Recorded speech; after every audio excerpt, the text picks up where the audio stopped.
Hi, my name is Chris Olson, and I'm getting ready to enter my 8th year of teaching. I'm a technology education teacher at Brodnick High School in Annapolis, Maryland. My experience in developing multimedia applications is pretty robust at this point in time, at least I believe so for my career. About in my 4th year of teaching, I basically switched to having everything available online. There's still some teacher instruction, but for the most part, all documentation, photos, videos that were collected by students and used as part of projects were all submitted, completed online, and submitted that way. Since then, I have gotten to the point where the past couple of years, I've actually, while being in the classroom as a teacher, ran my class as an online class with everything available online. The reason I like that type of a format is because as opposed to me standing in front and delivering content to the students, it gives me the opportunity to allow students to kind of work at their own pace. And if a student actually runs into a part where they have questions, it allows me to deal with those students one-on-one. As we know as educators, when you ask if anyone has any questions in a room of 30 students, you're probably going to have a few that have questions that aren't willing to raise their hand. So the online format for the class I really enjoy because it actually gives me a lot more time to spend with those students that might be struggling. I'm continuing that process this year. I am starting to teach a couple of new classes, so it's going to be looking at trying to record new videos and put together new documentation to make sure that I have the same sort of format available for my students. What I would like to gain from this class is just to try to kind of learn some new toys to be able to play with.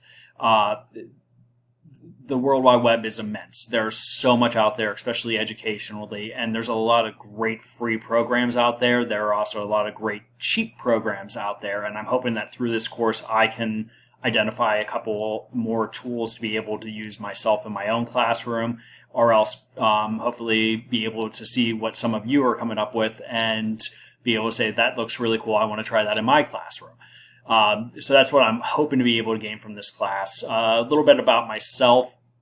I was born in Pennsylvania, went to college initially for engineering, realized I did not want to be in a cubicle all day, got out, became a carpenter for a while, and eventually went back to school for technology education, which if you're my age, you'll probably remember from school as wood shop, metal shop, and drafting. It's really robust now that they've changed it from industrial arts to technology education. We still deal with learning how to use machines and doing engineering task challenges now with it, as opposed to build a clock. It's here are materials.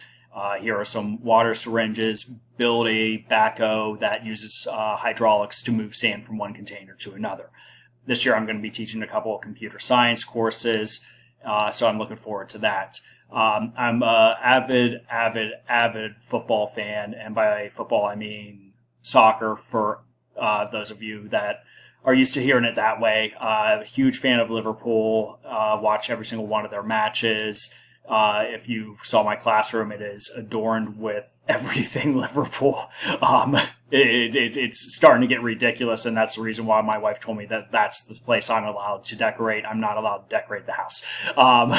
I'm a father of a 5-year-old who's getting ready to start kindergarten, so it's going to be an exciting fall semester. It'll be exciting to see how he handles that, and I'm just looking forward to everything.